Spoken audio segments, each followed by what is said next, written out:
même les chrétiens. Il y a même des serviteurs de Dieu ne comprennent pas c'est quoi le péché.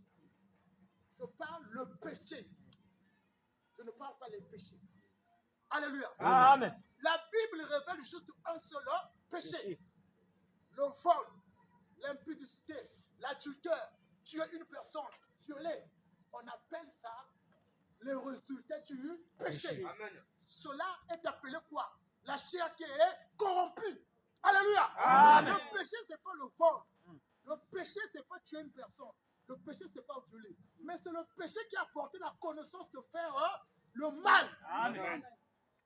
Un enfant, quand il est né, quand il est en train de grandir, des fois, on ne l'a pas appris à voler, mais il va voler. Comment est-ce qu'il a fait? Un enfant, on ne l'a pas appris d'insulter, vous ne voyez pas ça. Mais quand il grandit, il peut même insulter. Des fois, il n'a pas écouté. Parce que quoi? C'est la nature corrompue. La nature des parents, qu'on appelle la nature adamique. Quand Adam a péché, le péché est rentré dans la chair, qui est le sang. C'est ce qu'on appelle le lien. Ils ont commencé à produire des enfants. Et tous les enfants qui venaient avec la nature adamique, avec le lien du sang. Et le lien du sang est malade. Et la maladie, c'est le péché. Maintenant, le péché produit quoi? La connaissance du mal. C'est ça qui a contaminé l'humanité entière. Est-ce que Adam a volé? Non. Est-ce que Adam a tué? Non. Adam a commis l'adultère? Non. Adam a menti? Non. Qu'est-ce qu'Adam a fait? Oui. Adam a désobéi. Maintenant, c'est quoi la désobéissance? La désobéissance, en grec, on appelle ça épète. Épète, c'est quoi? C'est de ne pas croire à la parole de Dieu. C'est ça, la désobéissance. C'est la désobéissance qui engendre le péché. Le péché, c'est l'action de la désobéissance. Alléluia. Amen. Le péché, ce n'est pas la désobéissance. La désobéissance, c'est lui qui engendre le péché. Donc le péché, c'est l'action de la désobéissance. Et que le péché, Adam a commis ce qu'on appelle épète. Qui est quoi? Il n'a pas cru à la parole de Dieu. C'est-à-dire quoi? Le refus de la parole de Dieu. Parce que pourquoi? Dans Genèse 3, Dieu l'a averti. À partir de Genèse 2, Dieu l'a dit, attention, ne mange pas, n'écoute pas. Alléluia. Amen. Il a tracé deux chemins. Il y a eu le chemin gauche et le chemin droit. Et on l'a instruit. Adam l'avait instruit. On a dit, voilà le chemin que tu vas suivre. Voilà ce que tu vas écouter. Maintenant, qu'est-ce que Adam fait? Quand vous allez prendre le livre de Proverbes 19, 21, la Bible dit que le cœur de l'homme a beaucoup de projets. Alléluia. Amen. Le cœur de l'homme a beaucoup de projets, beaucoup de plans. Mais c'est le dessein de Dieu qui s'accomplit dans sa vie. Est-ce que vous suivez? Amen. Le cœur de l'homme a beaucoup de projets. Le cœur de l'homme a beaucoup de plans. Il a des buts. Il réfléchit selon sa voie. Mais Dieu dit, malgré tu as des projets, malgré tu as des plans, malgré tu planifies, malgré tu cherches ta vie, mais ce qui s'accomplit dans toi, c'est mon dessein. C'est le dessein de Dieu qui accomplit dans notre vie. Donc Adam, quand il est resté dans le jardin avec Ève, ils ont eu des projets. Que je mange pour devenir Dieu. Que je mange pour découvrir quelque chose de bien. Et dans la vie, c'est ce qui nous arrive. On pense faire mieux. On pense bien réfléchir notre vie. Or, le passage de Proverbes 19, 21, qu'est-ce qu'il veut dire? Il veut dire, dans notre vie, la première des choses qui doit s'accomplir, c'est le dessein de Dieu. Alléluia. Amen. Il ne veut pas dire que tu ne peux pas réussir. Il ne veut pas dire que tu ne travailles pas. Cela veut dire quoi? Même si tu as des plans dans ta vie, même si tu es en train de réfléchir sur des enfants, même si tu as des objectifs de but, mais la chose qui s'accomplit plus, c'est le dessein de Dieu. Amen. Parce que tout ce que tu vas trouver, tu vas les laisser. Mais le dessein de Dieu est sur toi éternellement. Voilà pourquoi, même quand Adam a péché, il est tombé sur quoi? Sur le dessein de Dieu. Donc malgré l'homme pêche, malgré l'homme tombe, mais c'est le dessein de Dieu qui s'est accompli. Alléluia. Alors quand Adam vient, Adam sent qu'il se rend compte. Il a des projets, il a des plans. sans qu'on se rende compte. Malgré on a des situations, on a des problèmes, on a des soucis, nous sommes malades, on a des difficultés, on a des buts, des objectifs. Mais le dessein de Dieu est au-delà de tout ce que tu cherches. Voilà pourquoi vous allez voir, le plan de Dieu vient toujours à une personne. Même si tu refuses, ça va toujours venir, afin que ce jour-là que tu dises que non, je n'avais jamais écouté la parole de Dieu. Donc en réalité, l'homme cherche quoi? Un chemin à suivre. Et qui est le chemin? C'est Jésus. Il a dit, je suis le chemin. Parce que Adam avait perdu quoi? Le chemin. Donc la désobéissance, en réalité, quand on a dit épex, ça veut dire quoi? Le refus de la parole de Dieu. Maintenant, le péché, c'est quoi? Le péché, c'est manquer le but de suivre un vrai chemin. C'est-à-dire, tu es séparé d'un vrai chemin. Tu es devenu quoi? Dans le ténèbre. Tu es devenu dans la maladie. Tu es dans la mort. Donc, quand Adam a refusé la parole de Dieu, il a fait quoi? Il a manqué le vrai chemin à suivre. Donc, toute personne qui rejette la parole de Dieu, toute personne qui ne croit pas, il manque le chemin de la vie. Le sens de la vie, c'est d'avoir un chemin. Tu peux avoir tout ce que tu cherches, mais tous nous avons un seul chemin. Le chemin que nous avons actuellement, c'est quoi? C'est la mort. Alléluia. Amen. Mais nous, on sait, la mort, là, on traverse juste. On est de l'autre côté. Amen. Alléluia. Amen. Donc, je ne crains pas, bien qu'il y ait la mort, parce que je sais mon chemin où je me suis. Quel est le chemin où je suis placé? Donc, le péché, c'est l'action de la désobéissance. La désobéissance, c'est de ne pas croire à la parole de Dieu. Et quelle parole de Dieu? C'est la parole du salut. L'arbre symbolisait juste le salut. Quand vous allez aller dans Ecclésiaste, on avait déjà dit ça. Vous allez voir là-bas, on dit, celui qui produit la vie, c'est de l'arbre. Quand on va partir dans Apocalypse 21, vous allez voir là-bas, on représente maintenant l'arbre qui est Jésus-Christ. Donc, Adam et Ève, c'était juste l'évangile qu'on était en train de les annoncer. Parce que depuis Genèse 1, l'évangile du salut, la mort de Christ a été déjà annoncé là-bas, à travers les symboles. Il n'y a rien qui s'est fait hors de la Genèse chapitre 1. Si tu ne comprends pas les symboles là-bas, tu vas penser peut-être des choses viennent après. Il y a eu déjà la mort, il y a eu déjà la résurrection. Et maintenant, ça vient par des symboles envers Adam, on lui prêche l'évangile. On dit maintenant, quel est le chemin que tu vas suivre? Voici le chemin. On lui donne maintenant la parole. Et qu'est-ce que Adam a fait? Adam n'a pas cru. Ève aussi n'avait pas cru. Et quand tu ne crois pas, tu rentres dans un autre chemin. C'est là où ils sont rentrés dans le péché. Donc, le péché, l'action de la désobéissance. Est-ce qu'ils ont volé? Je reviens encore. Non. Est-ce qu'ils ont tué? Non. Quel est le péché que tu demandes pardon? Quel est le péché qu'on a l'habitude de demander pardon? J'ai dit, il y a ce qu'on appelle le corps corrompu. Le corps corrompu, c'est quoi? C'est l'homme qui a refusé la parole de Dieu. Et le péché rentre en toi, ça produit quoi? La connaissance du mal. Selon Genèse 5, on va vous dire que non, quand l'homme était dans le péché, leur cœur se tournait vers le mal. Et le corps devient corrompu, il va produire quoi? L'adultère, l'impudicité, le viol, il va produire tout le mal. Ça, ce sont les fruits du péché. Quand les gens appellent ça le péché, on appelle ça le péché, on appelle ça les fruits de la chair. On appelle ça le résultat de l'homme corrompu. Voilà pourquoi nous, les chrétiens, si tu marches dans ça, on va te dire que non, toi, tu n'es plus cet homme-là. L'homme corrompu était tué dans toi. Il n'existe plus. Tu es un homme nouveau. Donc, c'est pour les gens qui n'ont jamais cru.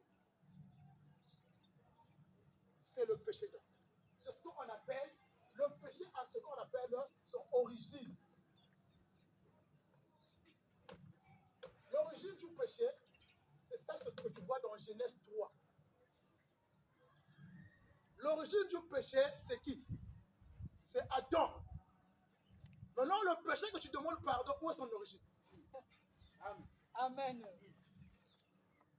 Ça doit avoir une source. Ça doit avoir une racine. Donc, le péché que Dieu a pardonné, il a son origine. Tout à l'heure, nous allons voir ça. C'est pas ce que tu commets. Ça provient de Adam. Et j'ai expliqué au début. Ça s'est rentré dans son sang. Ça a apporté ce qu'on appelle la maladie. Et ça a apporté ce qu'on appelle le lien de la mort parmi l'humanité entière. Voilà pourquoi aujourd'hui, dans la chair que je porte, si je produis un enfant dans la chair, l'enfant va hériter mon sang et quoi? Et la chair. La naissance en Christ, elle est comment?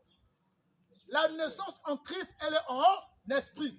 1 Jean 12 dit que celui qui a reçu Jésus-Christ, qui a cru en Christ, il devient enfant de Dieu, qui n'est né de la volonté de l'homme, ni par le sang, ni par la chair. Parce que dans le sang, dans la chair, il y a la corruption, il y a la maladie, il y a le péché. Et en Dieu, quand on est en esprit. Je deviens un esprit. J'ai maintenant la nature totale de Dieu. Est-ce que dans la nature totale de Dieu, il y a le péché? Non, il n'y a pas le péché. Donc, si je mets au monde un enfant, je dois l'éduquer parce que quoi? Il a la chair. Donc, si la parole vient sur nous, la parole éduque quoi? Éduque la chair. Alléluia. Amen. Donc, l'origine de notre péché que Dieu a pardonné, c'est Adam. C'est pas ce qu'on fait. Ce qu'on fait, ça vient à travers la corruption de la chair. Ça vient à travers la naissance de la chair. Un jour, si tu vas voir l'enfant ou tu as l'enfant, quand tu es en train de grandir, on ne t'a pas appris le mal, mais tu savais comment mentir. Alléluia. On ne t'a jamais appris à mentir, mais tu sais comment mentir. On ne t'a jamais appris des fois à voler, mais tu sais comment prendre quelque chose dans la maison de ton papa. C'est la nature là qui est corrompue. Donc un chrétien, un bon prédicateur, ne condamne pas quelqu'un qui est en train de tomber dans l'impudicité dans toi. Tu vas l'enseigner. On ne condamne pas parce que je connais l'origine de ces fruits que tu es en train de manifester. Et toute l'origine là, ça provient d'Adam, ça ne provient pas de toi. Donc, si on parle le péché, la désobéissance engendre le péché qui a son origine. Et que Christ, elle ne dort pas faire. Christ vient pardonner. Vous savez, le pardon, c'est quoi? Alléluia. Amen. Dieu nous a pardonné sans que tu laisses le péché. Amen. Amen. Dieu ne t'a pas pardonné pour que tu laisses le péché. Dieu t'a pardonné sans que tu cesses de... Est-ce que Christ vient encore mourir? Non. Le pardon, c'est pour ce monde, nous qui avons. Le pardon, c'est pour l'humanité entière. Sur le livre de 1 Jean 2 au verset 3, vous allez voir que Christ s'est fait victime expiatoire pour nous les chrétiens. Et non pas seulement pour nous, mais pour l'humanité entière. Maintenant, pour nous, c'est quoi? Nous avons bénéficié quoi en Christ? La vie! Celui qui croit, il a quoi? Il y a quel passage qu'on dit que celui qui croit, il a reçu le pardon? Non, dites-moi, il y a quel passage? Il n'y a pas un passage qui dit que celui qui croit est pardonné. Alléluia. Amen. Celui qui croit, il a quoi? Le pardon est accordé sans l'acceptation de la foi. Même quelqu'un qui est dans le monde, il est déjà quoi? Pardonné. Maintenant, qu'est-ce qui manque dans lui? Merci. Maintenant, pourquoi tu vas demander pardon? Alléluia. Amen. Alléluia. Amen. Alors, prenons le livre de Romains 5. Nous allons prendre Romains 5. Romains 5, 12 jusqu'à 21. Parce qu'il faut comprendre. On doit avoir des racines. On doit comprendre. Le pardon, c'est pour tout le monde. Alléluia. Amen. Même celui qui ne vient pas à l'église, il est pardonné. Ce n'est que la vie qui nous manque. Ce n'est que l'éternité qui nous manque. Ce n'est que le salut. Ce n'est que la lumière de la parole de Dieu. Voilà pourquoi il n'y a pas de jugement. Voilà pourquoi vous allez voir que non, le péché qu'on commet dans la chair, c'est l'homme qui va juger ça. Alléluia. Ce n'est pas Dieu. Dieu ne peut jamais donner un jugement à quelqu'un de juger de te tuer. Non. Même quand il a donné la loi n'était pas pour juger l'homme. Alléluia. Amen. Mais ils ont pris la loi pour commencer à juger, tuer l'homme. Non. La loi était donnée pour que le péché soit révélé. Et non pas seulement le péché soit révélé, mais la loi était donnée pour que nous soyons condamnés. Amen. Amen. Romains chapitre 5, verset 12 jusqu'à 21. Soyons attentifs. C'est pourquoi, comme par un seul homme, le péché est entré dans le monde. Le péché est entré dans le monde par un seul homme. Le péché n'a pas seulement affecté l'être humain. Le péché a affecté quoi? L'humanité entière, y compris l'arbre là. Est-ce que les feuilles là ne sèchent pas? Quand ça tombe, ça veut dire quoi? Ils meurent, ils n'ont plus la vie. Donc le péché a tué, apporté la mort dans l'humanité entière. Les oiseaux ne meurent pas. Les arbres meurent. Des fois ça sèche, ça tombe. Ça meurt. Donc ça n'a pas seulement affecté l'homme. Ça a affecté l'humanité entière. Par un seul homme est entré le péché dans le monde et par le péché, la mort. Un seul homme a mené le péché et par le péché, nous avons la mort. Donc, qu'est-ce que nous pouvons comprendre par la mort? Nous avons déjà cette connaissance. La mort, c'est la séparation. J'ai dit, la mort, c'est quoi? La mort, c'est de ne pas avoir le chemin. C'est de ne pas trouver le chemin de la vie. Parce que Christ a dit quoi? Je suis le chemin, la vie et la vérité. Donc, quelqu'un qui n'a pas Christ, il n'est pas dans le chemin de la vie. Quelqu'un qui n'a pas Christ, il n'est pas dans la vérité. C'est ça qu'on appelle le péché. Donc, quelqu'un qui n'a pas cru en Christ, il n'est pas sur le chemin de la vérité et de la vie. C'est quoi la vérité? Alléluia. Le chemin, c'est quoi? Oui, mais c'est quoi? Qu'est-ce que c'est? On va comprendre. Je suis le chemin, vérité et vie. Donc, c'est dans le chemin qu'on découvre quoi? La vérité. C'est dans la vérité qu'on a quoi? La vie. Donc, la vérité, c'est quoi?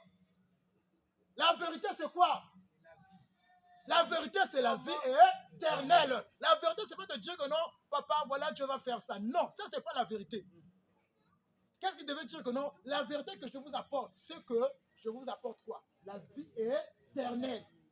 C'est ça qu'on appelle la vérité. La connaissance, ce n'est pas la vérité. Alléluia. Amen. Ne poussons pas par là, sinon on va se perdre. Donc, par le péché, la mort.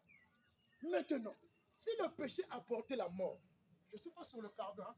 J'avais fait juste un briefing, de faire comprendre que si je parle du péché, je ne peux pas sauter, il faut que je parle de la désobéissance. Et si on regarde tout ça, on va parler du pardon. Le pardon, j'ai juste introduit. Un jour, on va en parler. J'ai fait comprendre que non, le pardon vient dans notre vie sans acceptation de Christ. Parce que Christ a déjà fait l'acte. Mais quand tu crois sur l'acte qu'il a fait, qu'est-ce qu'il vient dans ta vie? C'est la vie éternelle. La Bible dit, Dieu a tant aimé le monde afin que quiconque croit en lui ne fait quoi? Ne périsse pas. Il n'a pas dit quiconque croit en lui qu'il ait le pardon. Il a dit quiconque croit en lui ne périsse pas.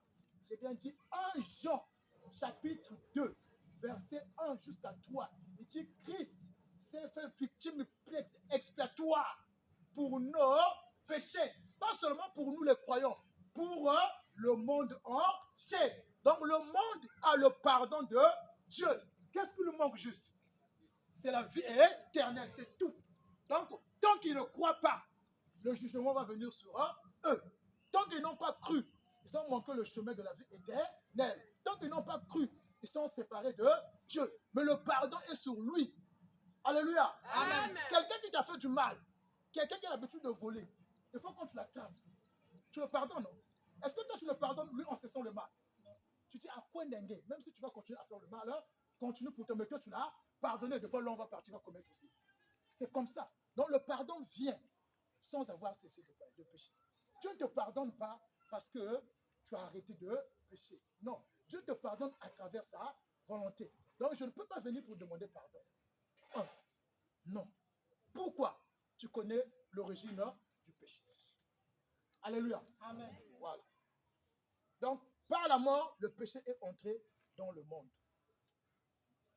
Et qu'ainsi la mort s'est étendue sur tous les hommes, parce que tous ont péché. Donc, par la mort, par le péché, la mort est entrée. Et la mort atteint tout le... Imaginez comment la mort va atteindre tout le monde. Tout le monde, on n'a pas connu. Donc, tu reviens sur le lien du sang. Alléluia. Amen. Tu reviens sur le lien du sang. Un enfant qui a cru en Jésus-Christ ne peut jamais subir la malédiction de ses parents. Bon, parce que quand tu crois en Christ, la naissance de tes parents, ça quitte. Quand on dit celui qui croit devient une nouvelle créature, tu n'as plus l'acte de naissance de tes parents. Dieu, quand tu te regardes, il regarde l'esprit. Il ne voit plus le sang. Donc, il n'y a aucun lien sur nous. Parce que quoi? La mort là est partie. La vie est venue à travers l'esprit. Quand Dieu te regarde, il ne regarde pas la chair. Alléluia. Amen. Voilà pourquoi vous allez voir même, j'avais dit ça un jour. La chair, même un parent qui ne va pas à l'église, peut éduquer même son enfant. Mais qu'est-ce que l'enfant va manquer? C'est juste la vie éternelle. Mais par la chair, on peut l'éduquer, de ne pas voler, de travailler bien, d'aller à l'église, d'aller à l'école, de bien étudier. Il va aussi réussir dans sa vie. Mais il va manquer quoi? Le chemin de la vie. Alléluia. Amen. Voilà pourquoi l'église ne te parle pas de ta vie, c'est-à-dire de tes besoins. L'église te parle de la vie de Dieu. L'église te parle du royaume de cieux. L'église te parle de ton avenir. Parle de ce que tu cherches. Parce que quelqu'un qui est dehors, il peut même dire à l'enfant, on ne vole pas. Si tu voles, tu vas aller en prison. Mais lui pense que le vrai péché, c'est ça. Mais le vrai péché, c'était pas ça. Ça, retenez bien, on appelle ça le corps corrompu. On appelle ça la chair. Donc, la mort atteint l'humanité entière. Vous voyez comment un homme a péché, mais tous ont subi le même sort. C'est que Dieu est comment? Dieu est amour. Cela, Dieu ne pouvait pas condamner un et il nous laisse. C'est quoi? C'est l'injustice. Dieu ne peut pas sauver deux personnes et il laisse les autres. Donc, si je suis rentré dans le péché, ce n'est pas ma faute. Alléluia. Si je pêche, ce n'est pas ma faute. C'est parce que le péché a sa racine. Le péché a son origine. Parce que la chair, c'est mes parents qui m'ont donné ça. Alléluia. Amen. La chair, c'est mes parents. Le sang, c'est mes parents qui m'ont donné ça. Donc, je peux hériter dans le sang, dans la chair, certains caractères et comportements des parents. Et certains, et la vie de la chair. Mais il y a l'éducation qui vient par là. Et dans Dieu, ce n'est pas ça. Au verset 13. Car, jusqu'à la loi, le péché était dans le monde. Or, le péché n'est pas imputé quand il n'y a pas de loi. Donc, Dieu, il n'avait pas condamné Adam. Alléluia. Amen. Quand Adam a péché, Dieu ne l'a pas condamné. Dieu ne l'a pas jugé. Maintenant, pourquoi aujourd'hui, toi, tu te dis que Dieu te condamne? Parce que si on demande pardon, cela veut dire quoi? Ça veut dire quoi? Condamné. Que tu es condamné, non?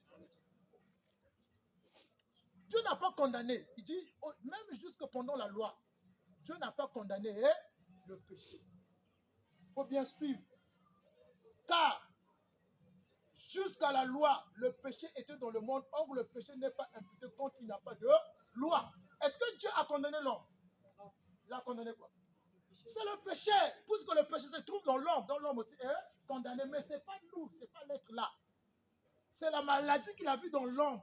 C'est la mort qu'il a vue dans l'homme. C'est ce qu'il cherche. Ce n'est pas toi. Alléluia. Voilà quand Adam tombe, Adam pêche.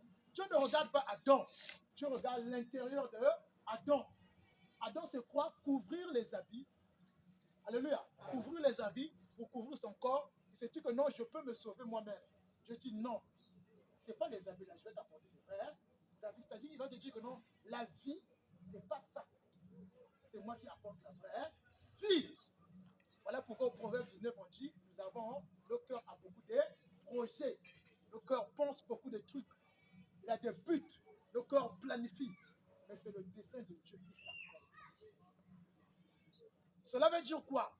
Le salut était le premier plan de Dieu avant que l'homme soit créé. Et que Dieu savait que l'homme va pécher, mais il dit que c'est mon dessein qui s'accomplit. Et quand on vient dans une assemblée, excusez-moi, quand on va dans une assemblée, ne t'attends pas autre chose que le dessein de Dieu dans ta vie. C'est-à-dire que Dieu doit seulement continuer à prendre la parole de Dieu, c'est tout. Il n'y a pas autre chose. C'est le dessein de Dieu qui s'accomplit dans notre vie.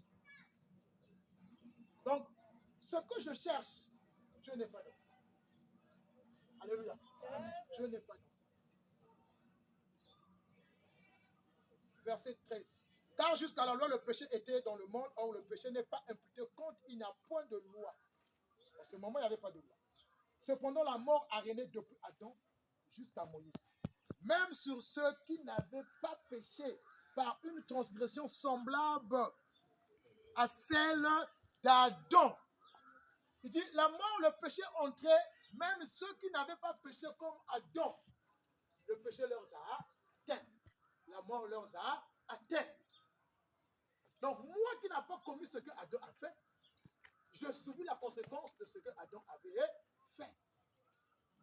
Donc, la lumière de la vie et la compréhension chrétienne, elle commence sur le thème du péché. Alléluia. Amen. Quand Christ vient, il vient éclairer que les hommes sont dans le péché. C'est le péché que Dieu a vu dans l'humanité. Si tu arrives à comprendre c'est quoi le péché et qu'est-ce qui s'est passé après le péché et comment tu es devenu et le péché n'est plus dans toi, c'est ce qu'on appelle tu deviens libre. Parce que le péché nous condamnait. Parce que le péché nous faisait quoi? Nous avait fait quoi? Le péché nous avait limité. Le péché nous a séparés de Dieu. Et quand tu viens comprendre que non, voilà la source, voilà le péché qui est parti, tu es totalement libre. C'est l'homme qui est dans le péché que l'ennemi, le sorcier, atteint. C'est l'homme qui est dans l'ignorance, qui ne sait pas que Dieu l'a pardonné. C'est quoi le péché que l'ennemi travaille avec lui? Parce que celui qui a le péché, il n'a pas encore Christ. La vie de Christ n'est pas en lui. C'est facile qu'on puisse te manipuler. Et ceux-là, les gens qui font des œuvres, maintenant ceux-là, qu'est-ce qui travaille sur les gens-là? C'est des anges qui travaillent sur les gens du monde. Hein? Les anges travaillent pour te pousser à croire, pour te pousser. L'ange maintenant travaille sur eux. Mais nous, l'ange ne travaille plus sur nous. Parce que quoi? On a l'esprit de Dieu. Verset 14, verset 15, verset 14. Donc, le péché a condamné même celui qui n'avait pas commis la même chose qu'Adam. Je n'ai pas commis ce qu'Adam a fait, mais le péché m'a condamné. Lequel est la figure de celui qui devait venir. Mais il n'en est pas du don gratuit comme de l'offense. Car si par l'offense d'un seul, il en est beaucoup qui sont morts, à plus forte raison, la grâce de Dieu et le don de la grâce, venant dans cet homme, Jésus-Christ, dont il était abondamment répandu sur beaucoup. Et il n'en est pas du don, comme de ce qui est arrivé par un seul qui a péché.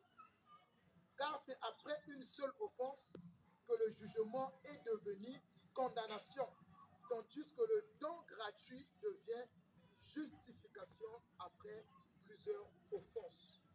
Alléluia. Amen. Il dit, par l'offense d'une seule personne, on nous a jugés, on nous a condamnés. Le don gratuit devient justification après plusieurs offenses. C'est-à-dire ce que Dieu nous a donné. Il nous a donné quoi? Il nous a rendu juste. La justification ne se trouve pas dans l'œuvre, ils ne sont pas sur là-bas. La justification n'est pas dans l'homme, dans le péché. Dieu ne t'a pas justifié. Alléluia. Amen. Amen. Ce n'est pas dans la justification. Dieu ne m'a pas justifié, Dieu ne t'a pas justifié. Il y a une question. Dieu ne m'a pas justifié, Dieu ne t'a pas justifié. Justification vient de quel nom? Justice. Justice, c'est quelqu'un qui est juste. Juste. Alors, quelqu'un qui est juste, on le trouve où? En Christ. C'est en Christ que je suis juste. Celui qui est juste, ce n'est pas celui qu'on a pardonné. Celui qu'on a pardonné est mort. celui qu'on a pardonné est mort. Je n'ai pas bénéficié de la justification. Je suis juste. Voilà pourquoi on dit le don gratuit devient quoi? Que le don gratuit devient justification après plusieurs offenses. Verset 17. Si par l'offense d'un seul la mort a régné, par lui seul, à plus forte raison, ceux qui reçoivent l'abondance de la grâce et du don de la justice régneront-ils dans la vie par Jésus-Christ, lui seul. Ainsi donc, par une seule offense, la condamnation atteint tous les hommes. De même, par un seul acte de justice, la justification qui donne la vie s'étend à tous. Il dit, par la faute, la désobéissance d'une seule personne, la condamnation atteint tout le monde. Alléluia. Amen. Maintenant, par un acte de justice.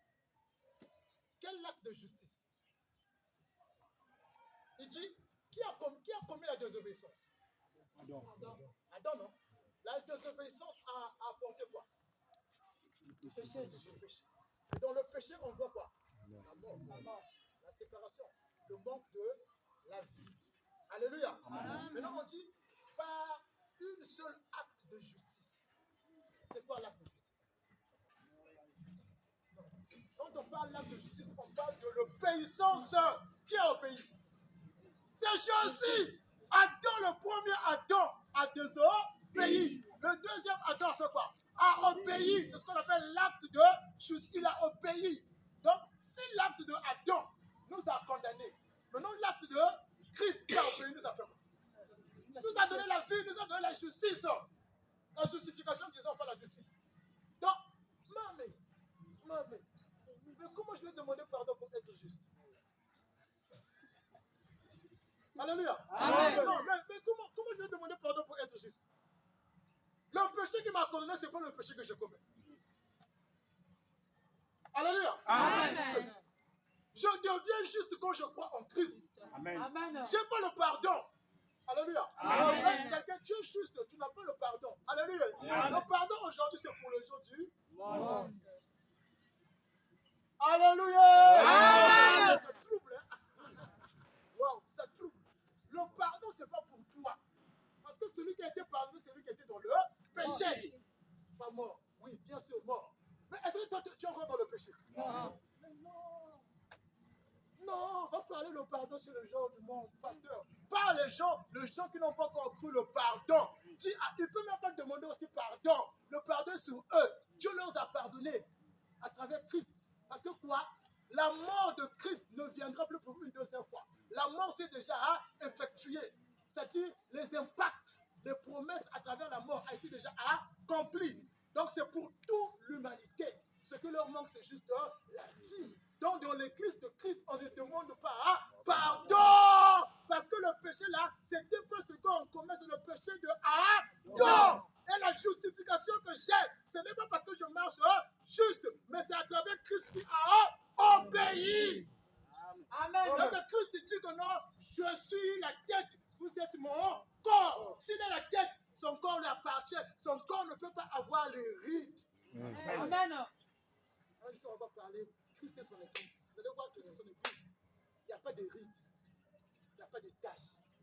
Comme les gens pensent, il y a des tâches. Comme les gens demandent, ils sont. Il n'y a pas de tâches dans l'église de Christ. Amen. Alléluia. Amen. Ephésiens 5, 25 nous parle de ça. L'église de Christ n'a pas de tâches. Il n'y a pas de rides. Il n'y a pas de boutons. Alléluia. Amen. Je jouis la justification à travers l'obéissance de Jésus. Il a été obéissant jusqu'à la croix. Adam a désobéi. Christ a obéi. Wow. Dans cette étude, au début, j'ai dit, oh, mais comment Dieu peut imputer la condamnation à tout le monde? Pendant ce temps, il n'y a qu'une seule personne qui a obéi. À la fin, il me dit encore, oh, mais une seule personne ici a obéi, tu es juste. J'ai dit, ah, Dieu est mort. Adam a commis une erreur, mais Christ n'a jamais commis. Le péché, c'est commettre une faute. Alléluia. Amen. La désobéissance, en grec, dire échouer. Quelqu'un qui échoue, il est sûr de ce qu'il fait. Adam et Ève, ils étaient sûrs, quand je mange, je serai comme Dieu.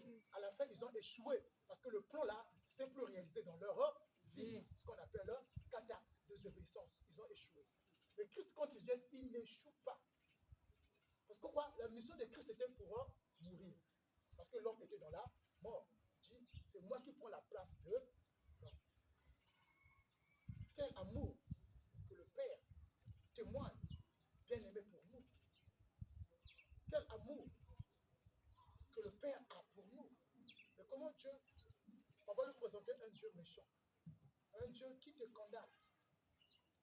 En réalité, Dieu n'a pas regardé ce qu'on appelle le péché. Mais Dieu a regardé ce qu'on appelle les conséquences du péché. C'était quoi? La séparation totale de l'homme avec Dieu. C'est ce qu'il a regardé. Pourquoi Dieu n'a pas regardé le péché? Parce que c'est que l'homme n'a pas péché de lui. Il y a quelqu'un qui l'a poussé. En d'autres termes, les gens vont appeler le péché la rébellion. Non. Alléluia. Amen. Non. Le péché, ce n'est pas la rébellion. Il n'y a qu'un seul être qui s'est rebellé. C'est qui? C'est Lucifer. Il s'est rebellé contre qui? Contre l'homme, pas contre Dieu. On l'appelait rebelle parce qu'il a mené l'homme dans le péché. C'est là où Dieu dit, oh, ma créature, tu l'entraînes dans la mort. Tu es rebelle. Pourquoi? Il a voulu faire le coup d'État. Quel coup d'État? Ce n'est pas prendre la place de Dieu, mais c'est prendre la place de l'homme parce que l'homme, on a donné le pouvoir de régner, de dominer. Il dit, je dois prendre, c'est là on appelle le rebelle, c'est celui qui fait le coup d'État. Donc le péché n'est pas, quand je refuse de ne pas croire, ce n'est pas la rébellion. Ça, ce n'est pas la rébellion. Ça, c'est le refus, la désobéissance qu'on appelle kata. Ça, c'est ça, j'échoue. La rébellion, c'est Lucifer qui a commis ça.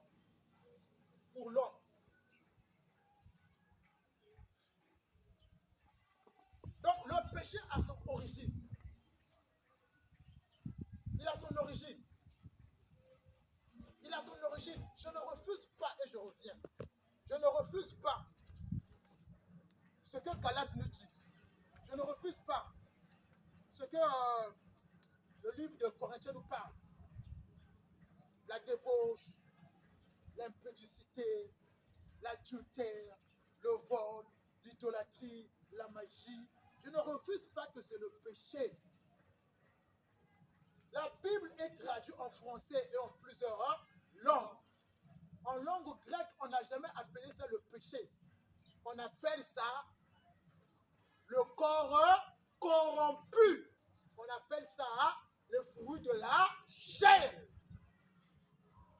Parce que Dieu n'a pas appelé le péché d'Adam, impudicité et vol. Mais il a appelé ça quoi? La désobéissance à sa parole, qui est le refus de ne pas croire à sa parole. Si tu ne crois pas à la parole de Dieu, tu ne peux pas pratiquer la parole. Amen. Si on ne pratique pas la parole, tu ne crois pas. Tu peux bien écouter. Mais quand tu ne pratiques pas, tu n'as pas cru à ça. Parce que Adam, s'il avait cru à ça, il devait faire quoi? Il devait pratiquer. Donc aujourd'hui, là, s'il y a des paroles qu'on pratique, parce qu'on ne croit pas. Tu as la vie éternelle. Mais nous arrivons des fois à ne pas manifester la vie là. Alléluia. Amen. Tu ne crois pas à ce qu'on t'avait dit, tu pourrais garder ça sur la tête. Mais quand tu crois, tu vas pratiquer, tu vas vivre ça. C'est ça le secret, c'est tout. Oh non, je connais, oui, tu n'as pas cru, c'est tout. C'est tout. Tu n'as pas cru. Donc, si on voit ces histoires-là, on a compris par un seul homme. Prenons le livre de 1 Jean 2, verset 1 jusqu'à 3. On va terminer par. C'est un briefing que j'ai fait. Alléluia. Amen. C'est un fondement que j'ai posé. 5e d'enseignement qu'on a commencé. Depuis la prédication, c'était un autre. Alléluia. Amen. Parce que hier, là où j'étais, j'ai prêché, j'ai eu le goût, j'ai dit non, je dois enseigner. Il faut que je choisisse un thème. Amen. Amen. Un jour, je crois que les gens étaient déjà là-bas quand j'ai donné déjà les références. 1 Jean chapitre 2, verset 1 jusqu'à 3. Amen. Amen. Mes petits enfants, je vous écris. Alléluia. Amen. Donc, en Christ, il y a 3 étapes. On est enfant. On est comment? On est fils, on est grand. On est adulte. Dans d'autres termes, il va appeler petit enfant, jeune, vieux. Alléluia. Le vieux, c'est l'adulte. Quand tu nais, tu es enfant. Il part d'abord chez les enfants. Mais aujourd'hui, il part d'abord chez les enfants. Quelqu'un qui ne pense pas que tu n'as pas parlé, appelle enfant.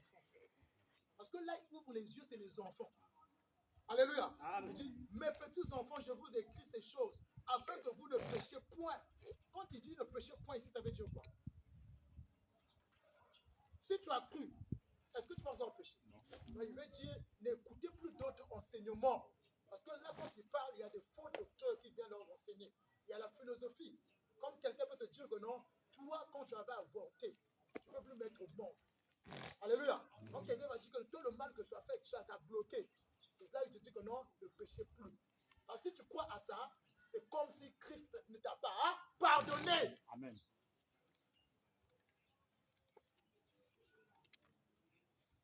Afin que vous ne péchiez plus. Et si quelqu'un a péché, nous avons un avocat auprès du Père. Jésus-Christ le juste. Si quelqu'un a péché, là il parle sur qui? Il parle à un chrétien. Il dit, si tu pêches, tu as qui dans le ciel? Qui est comment? Avocat. Qui défend ta cause? Est-ce que Christ au ciel peut défendre ta cause? Non, mais la Bible dit ça. Est-ce que Christ va au ciel, il parle avec, il va défendre ta cause comment? Alléluia. Amen. Non, mais comment il défend ta cause? Il y a des pasteurs qui disent Christ là-bas au ciel, il défend ta cause, il ne parle pas avec papa. Alléluia. Amen. Papa, c'est lui. Il n'y a pas un autre Père, un autre Dieu qu'on va voir hors de Christ. Alléluia. Amen. Non, c'est lui le Père. Mais il a dit que Dieu est esprit, donc tu ne peux pas le voir. Il a dit à Thomas, celui qui a vu le Fils a vu le Père. Comme la Bible parle que non, nous allons régner ensemble, on va le voir par l'œil nu. Dans l'Apocalypse, on parle seulement de qui on va voir. Ce n'est que Christ. Tu ne vas pas voir Christ avec le Père. Non, c'est Christ seulement que tu vas voir dans la chair. Tous les prophètes qu'on vit, oh Dieu dans la chair, dans le ciel, ils ont vu quoi? Christ dans la vision. C'est pas ils l'ont vu dans le ciel, non. Pour une première fois que Christ monte dans le ciel, c'est quand il est venu dans la chair, et puis là il monte pour une première fois qu'il est dans la chair. Pour une première fois. Christ n'était jamais dans le ciel. Quand la Bible même dit que non, au commencement il était la parole était avec Dieu, et la parole s'est faite dans chair. Donc les gens pensent que Christ était avec Dieu. Non, l'égos, la pensée de Dieu. Il avait la pensée de Christ, qu'on appelle l'égos. Et quand cela vient, on appelle ça maintenant Réma pour la théologie. On n'est pas dans ça. Donc, nous avons un avocat pour les chrétiens. L'avocat, c'est Christ. Maintenant, Christ, comment il te défend quand tu pêches? C'est pas que non, il te défend. Cela veut dire quoi? La mort de Christ fait de toi que tu n'es plus pécheur. La mort de Christ fait de toi qu'on te condamne plus. Et cela ne t'encourage pas à pécher. Parce que le péché que tu fais, ce n'est pas ce qu'a mené Jésus-Christ à la croix. Tu pêches, tu vas subir. Alléluia. Amen. Tu pêches, tu seras détruit. Tu pêches, tu vas avoir des conséquences dans la chair. Amen. Donc si on pense que Christ nous a libérés, qu'on pêche, on va subir. Christ vient de te dire, bien, il va venir dans ta chambre, je ne te mens pas. Il va te dire que moi je suis venu mourir sur ça. Alléluia. Amen. Il va venir. Quand seulement ça, tu vas voir, tu vas venir. Parce que quand tu vas comprendre que Christ n'était pas mort sur ça, je laisse. Alléluia. Amen. Donc, notre défenseur, c'est Christ. Mais Christ ne nous défend pas par la parole. C'est-à-dire qu'il n'y a plus de condamnation à celui qui croit en Jésus-Christ. Donc, quand je pêche, il n'y a pas une condamnation sur moi. Parce que ma défenseur, c'est Christ. Et Christ a déjà fait l'acte de la mort sur mon péché. Mais cela ne me dit pas de continuer à vivre dans le péché. Cela me fait comprendre que non, la nature corrompue n'est pas ma fille. La nature corrompue a le péché dedans. C'est-à-dire, la chair a le péché. Amen. Amen. Au verset 2. Il est lui-même une victime expiatoire pour nos péchés. Tu vois, Christ est une victime expiatoire pour nos péchés. Non seulement pour les nôtres. Waouh! Non seulement pour les nôtres, mais aussi pour ceux du monde entier. C'est là où j'ai compris que le pardon n'est pas venu quand on cesse de pécher. Le pardon ne peut pas venir quand je demande à Dieu pardonne-moi. Il a dit, il est une victime expiatoire pour nos péchés. Ils ne sont pas sur ça, sur le pardon. On veut comprendre. Dieu m'a pardonné sans que je demande pardon. Dieu a pardonné non pas seulement moi qui ai cru, mais l'humanité en le monde a le pardon le même pardon que j'ai. C'est le même pardon que le monde a. Et moi, je n'ai plus le pardon du monde là. Alléluia. Parce que moi, je suis rentré où? Je suis rentré dans la vie parce que j'ai cru. Et ce que Christ m'a promis dans sa mort, ce n'est pas le pardon qu'il m'a promis. Parce que la mort n'était pas une limitation de Christ, il était revenu à la... Est-ce que Christ est resté dans la mort? Non. Voilà. Donc quand il part à la mort, c'est le pardon. Mais quand il ressuscite, c'est là, il ne vient plus encore avec le pardon. Le pardon est resté là-bas. Donc celui qui croit, il fait quoi? Il meurt. Et il fait quoi? Celui qui croit, il meurt. Donc moi, le pardon, ce n'est pas pour moi. Je suis juste. On n'est pas sur la nouvelle création. Alléluia. Amen. Hein? Alléluia. Il n'a pas parce que je ne jouis plus le pardon. Je jouis une vie. Et la vie que je jouis, je n'avais jamais existé. Le chrétien n'a jamais existé. Celui qui est en Christ devient une nouvelle créature. Les choses anciennes sont quelles sont les choses anciennes?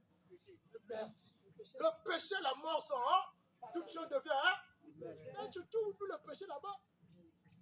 Mais comment l'homme qui n'a pas le péché, tu vas lui pardonner? Oh, il a fait quoi? Ne te condamne pas, bien-aimé, même quand tu tombes, tu pêches. Que la conscience ne te condamne pas. Ça, c'est le diable qui fait ça. Quand on pêche, des fois, le diable vient pour te projeter les flèches dans la conscience et tu veux plus prier. Tu dis, je vais remettre ton œil, je marche mal. Alléluia. Amen. Le jour-là, je suis en train de pécher trop, je ne veux pas aller à l'église. Non, le péché affaiblit la chair. Mais Christ a dit que l'esprit est bien disposé. C'est-à-dire pour les choses de Dieu. Moi, je ne vis pas dans la chair. Que je pêche ou pas, je vais aller écouter la parole de Dieu. Donc maintenant, si tu as la connaissance de ça, ça ne peut plus encore te freiner. Amen. Alléluia. Ça ne peut plus te freiner. Quand tu vas à l'église ou pas, tu es juste pour un chrétien. Maintenant, ça scandalise le monde. Donc le message que Dieu veut, c'est l'éclaircissement du péché. Alléluia. Pour la vie. C'est tout. C'est ce qui libère. C'est ce qui te rend plus fort. Vous croyez que quand les gens pensent que non, oh Dieu frappe les pécheurs. Papa. La manière que nous posons tous les gens là. Mais pourquoi les on frappe pas? Maintenant, toi, des fois, tu as menti selon bien, tu as pris la rue de tuer. Donc, tu vas me frapper pour ça. Quand les gens te disent que non, tu ne donnes pas la dîme, tu vas te bloquer. Oh, mais quelqu'un qui tue des gens, qui fait souffrir des gens là, c'est moi, vraiment, moi, le pauvre moi. C'est la maladie. C'est la maladie. Alléluia. Amen. Dieu n'a pas frappé Adam. Le premier homme qui a péché, Dieu ne l'a pas frappé. Dieu ne l'a pas condamné. Maintenant, aujourd'hui, comment il va te condamner? Il n'a même pas demandé à une personne de demander pardon. D'abord, c'est quoi le pardon? Si Dieu te demande de demander pardon, c'est quoi le pardon? Alléluia. Amen. Le pardon, c'est quoi? Le pardon, c'est un acte d'amour. Maintenant, qui a l'amour? C'est Christ. Alors, en général, on va dire c'est Dieu. Donc, c'est lui qui me pardonne. Ce n'est pas moi qui dis oh, pardonne-moi. Tu peux dire non. Alléluia. Donc, il n'a pas besoin d'écouter ça. Il n'en a pas besoin.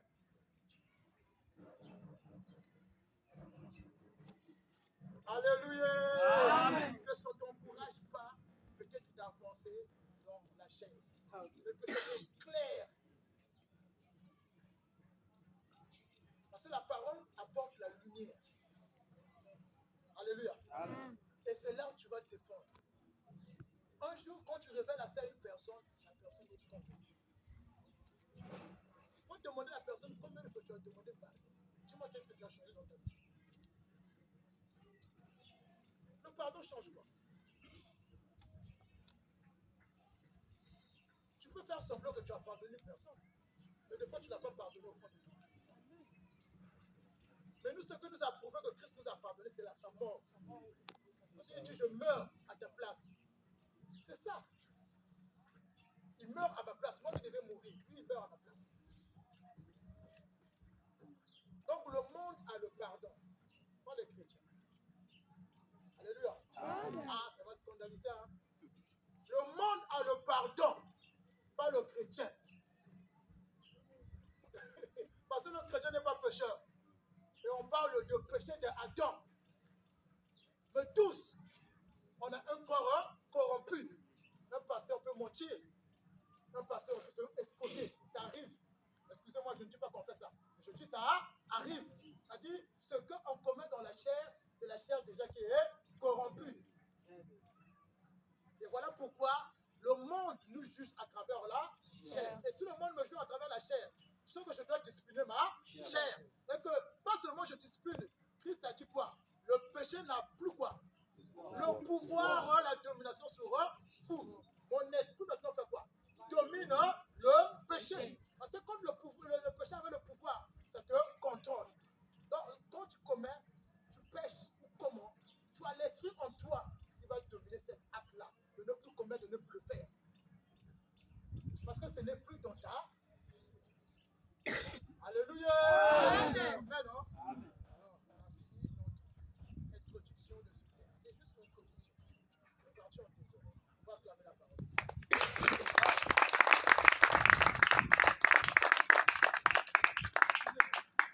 Quand j'ai dit ce proverbe, est-ce que vous avez pris le passage?